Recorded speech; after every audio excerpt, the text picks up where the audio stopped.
Hey everyone, अस्सलाम वालेकुम। Welcome to this channel जिसका नाम है Faizi PUBG. So let me clear one thing, ये मेरे कज़न का चैनल है, कज़न ब्रदर का। तो आज हम लोग इस पे मिलके काम करेंगे। तो मैं अपनी न्यू सीरीज़ स्टार्ट करने वाली हूँ जिसका नाम है सोल एंड टू। तो सबसे पहले मैं ये बात कहना चाहती हूँ कि if you find any mistake in it to mention in the comment section. So let's start the video. So friends, ये कहानी है हमारे सुपर हीरो यू हाओ की, जिसने सिर्फ 6 साल की उम्र में ही असुरा गॉड की स्पिरिचुअल लाइव्स को एक्टिवेट कर लिया था।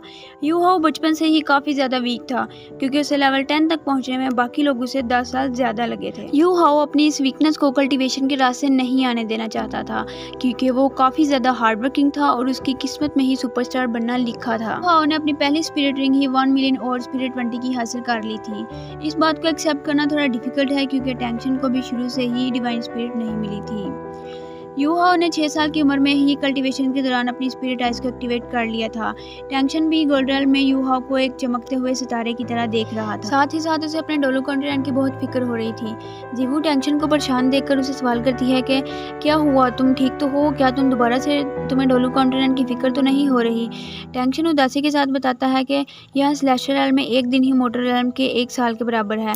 मैं यहाँ नीचे जाकर डोलू कॉन्टिनेंट में ज़्यादा वक्त गुजारना चाहता था, लेकिन मैं मजबूर हूँ क्योंकि मुझे यहाँ अच्छाई और बुराई को कंट्रोल करना है, जिसके लिए मुझे यहाँ स्लेशर रेल्म में ही रुकना होगा।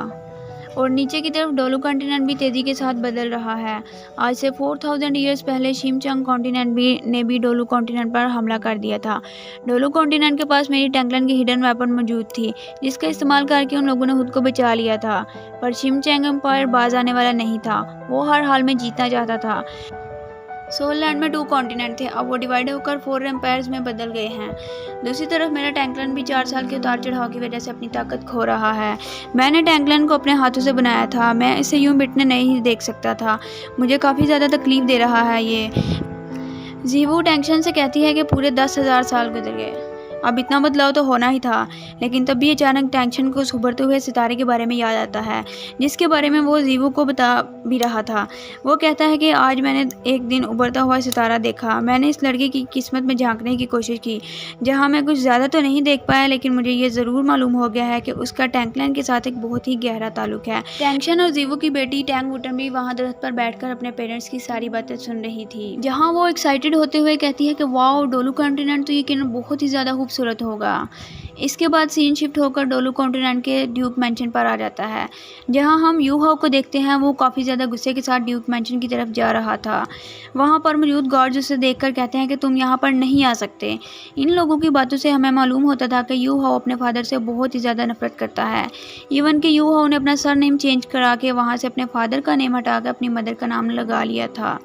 वो गार्ड्स अपने मास्टर की बुराई नहीं सुन सकते थे, इसलिए वो उसे कहते हैं कि क्या तुम बेवकूफ़ हो, तुम नहीं जानते कि हमारे मास्टर्स कितने ज़्यादा पावरफुल हैं।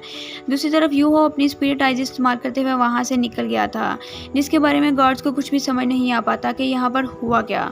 दूसरी तरफ यू हाओ मास्टर्स ड्यूक को देखते हैं, जो अपने साथियों के साथ जंग से लौट कर वापस आ रहे थे।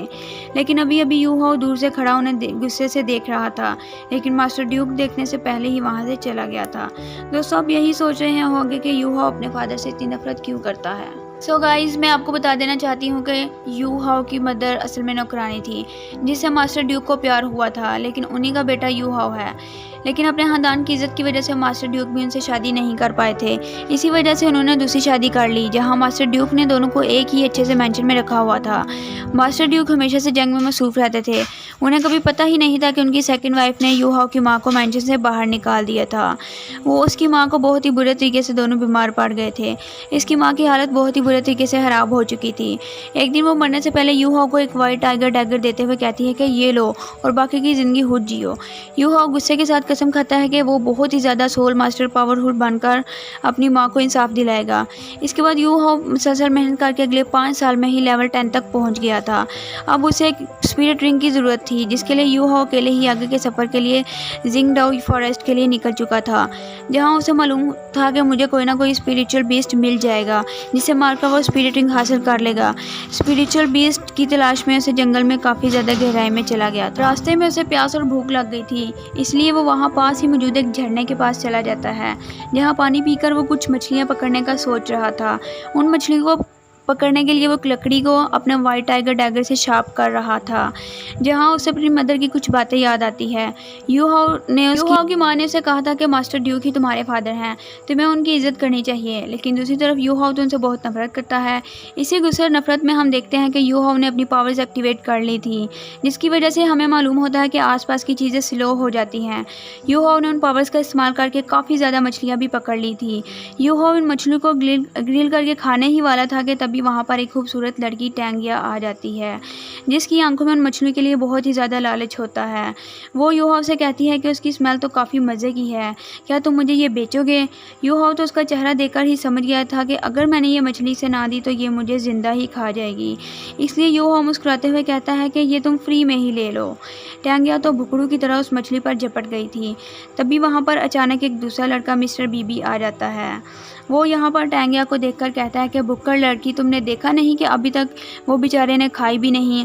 लेकिन दूसरी तरफ यू हाओ कहता है कि नहीं नहीं, इसकी कोई ज़रूरत नहीं। साथ ही वो मिस्टर बीबी से भी कहता है कि क्या तुम एक मछली खाओगे? मिस्टर बीबी कहता है यू हाओ को कि फिर तुम क्या खाओगे? इस पर यू हाओ कहता है कि फ़िक्र मत करो, मेरे पास और भी मछलियाँ हैं, मैं उन्हें फ्राई करके खा लूँगा। जिसके बाद हम देखते हैं कि ये तीनों एक ही जगह पर बैठकर मछलियाँ खाने लग जाते हैं। साथ ही साथ तीनों ने फ़ौरन ही एक दूसरे का इंट्रोडक्शन भी करवा लिया था। टैंगिया को तो यू हाओ की ये ग्रिल मछली बहुत ही ज़्यादा पसंद आई है। वो बहुत ही ज़्यादा खुश होती है। फिर यू हाओ खड़े होकर इन लोगों से कहता है कि अब मुझे चलना चाहिए। यू हाओ को जिंगडो जंगल की तरफ जाता देखकर टैंगिया कहती है कि वो तो फॉरेस्ट की तरफ जा रहा है, वहाँ उसे बहुत ही ज़्यादा खतरा है। जिस पर मिस्टर बीबी कहता है कि मैंने उसकी सोल पावर महसूस कर ली थी, मुझे लगता है कि उसे एक रिंग की ज़रूरत है, लेकिन वो बहुत ही ज़्यादा कमज़ोर है और वो वहाँ जाकर खुद को खतरे में डाल रहा है। इन बातों को ना सुनते हुए यू हाओ जिंगडो के सोल बीस्ट डायरेक्टरी में पहुँच चुका था, जहाँ उसे एक बहुत ही ज़्यादा खूबसूरत सोल बीस्ट और सोल प्लांट्स देखने को मिलते हैं। उसे मालूम नहीं था कि आगे उसका किस खतरे से सामना है। यू हाओ को इससे पहले कि भनक भी लग पाती कि मंकी सोल बीस्ट ने इस पर हमला करना शुरू कर दिया था, जिसे यू हाओ मुकाबला करते हुए पीछे हट जाता है। वो मंकी सोल बीस्ट बहुत ही ज़्यादा पावरफुल था, जो सीधा ही अपना एनर्जी अटैक इस पर कर देता है। यू हाओ ने इसका सामना करने के लिए अपना वाइट टाइगर डैगर भी बाहर निकाल लिया था, लेकिन वो जानता था कि वो इस अटैक को नहीं रोक सकेगा। वो इस एनर्जी अटैक से टकराकर दूर गिर जाता है। वो जानता था कि अभी तक ये फाइट खत्म नहीं हुई है, इसलिए वो जल्दी से भागकर अपने डैगर को दोबारा से उठा लेता है। लेकिन दूसरी तरफ उस मंकी ने भी यू हाओ को पकड़ लिया था। यू हाओ के पास अब कोई रास्ता नहीं बचता था कि वो अपने डैगर का दोबारा से इस्तेमाल करके मंकी बीस्ट पर हमला कर देता। इसी वजह से मंकी बीस्ट और भी ज़्यादा गुस्से में आ जाता है, इसलिए वो अब मजीद आगे बढ़कर यू हाओ पर पहले से ज़्यादा अपना बड़ा एनर्जी अटैक करने ही वाली थी। तभी हम देखते हैं कि यू हाओ अपनी स्पिरिचुअल आइज को एक्टिवेट कर लेता है, जिसकी वजह से आसपास की चीज़ें स्लो हो जाती है। यू हाओ इसी मौके का फ़ायदा उठाकर अपना वाइट टाइगर डैगर से मंकी बीस्ट को मार देता है। इसके बाद हम देखते हैं कि यू हाओ ज़ख्मी होने की वजह से काफ़ी ज़्यादा कमज़ोर हो चुका था। साथ ही साथ उसने अपनी काफ़ी ज़्यादा एनर्जी भी इस्तेमाल कर ली थी, जिसके बाद वो अपने पाँव पर भी सही से खड़ा नहीं हो पा रहा था। मंकी बीस्ट के मरने के बाद यू हाओ को इसकी रिंग सोल को देख ही रहा था, लेकिन अब इसके पास इतनी एनर्जी नहीं थी कि वो इस रिंग को अब्जॉर्ब कर पाए। लेकिन तभी हम देखते हैं कि वहाँ एक और बीस्ट आ जाता है। यू हाओ को समझ नहीं आ रही थी कि अब वो क्या करे। उसे ठंड भी लग रही थी, लेकिन अब इसके पास इतनी एनर्जी नहीं थी कि वो खड़ा होकर भाग सके। यहाँ साथ ही साथ हम उस क्यूट से सोल बीस्ट को भी देखते हैं, जो उसके सामने आकर खड़ा हो गया था। इसकी एट्रीब्यूशन आइज पावर बहुत ज़्यादा थी, जिसकी वजह से यू हाओ वहीं पर फ्रीज होकर बेहोश हो जाता है। इसके बाद अगले सीन में हम यू हाओ के सी सोल को देखते हैं, जहाँ पर वो 10 साल पुराना सिल्कवर्म भी पहुँच चुका था।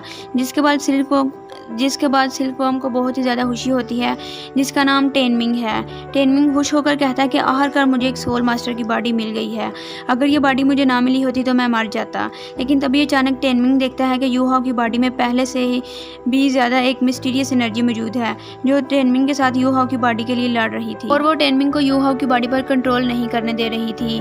वो ये समझ चुका था कि मैं इस एनर्जी के साथ फाइट नहीं कर सकता, इसलिए मुझे अपना पूरा फोकस यू हाओ की बॉडी पर करना होगा, ताकि मैं जल्दी से स्टेबल बना सकूं। दोस्तों, आप लोग को मालूम होगा कि लेवल 10 तक का वेरिएट 400,000 साल की स्पिरिट रिंग के अब्जॉर्ब नहीं कर सकता, और टेनमिंग तो खुद 10 लाख साल पुराना स्पिरिट बीस्ट है, इसलिए उसकी स्पिरिट रिंग को अब्जॉर्ब करना यू हाओ के लिए इम्पॉसिबल है। पर चूँकि टेनमिंग खुद ही यूहाओ के साथ मर्ज होना चाहता है, इसलिए इसने यूहाओ की बॉडी में 10 सेल्स क्रिएट कर दिए थे, जो कि टेनमिंग की 10 लाख साल स्पिरिट रिंग की पावर 400 साल की स्पिरिट रिंग के बराबर कर देता है।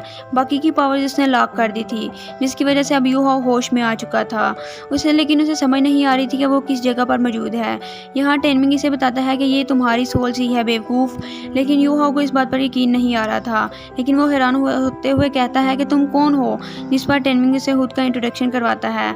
और इसी के साथ हमारी ये एपिसोड ख़त्म होती है।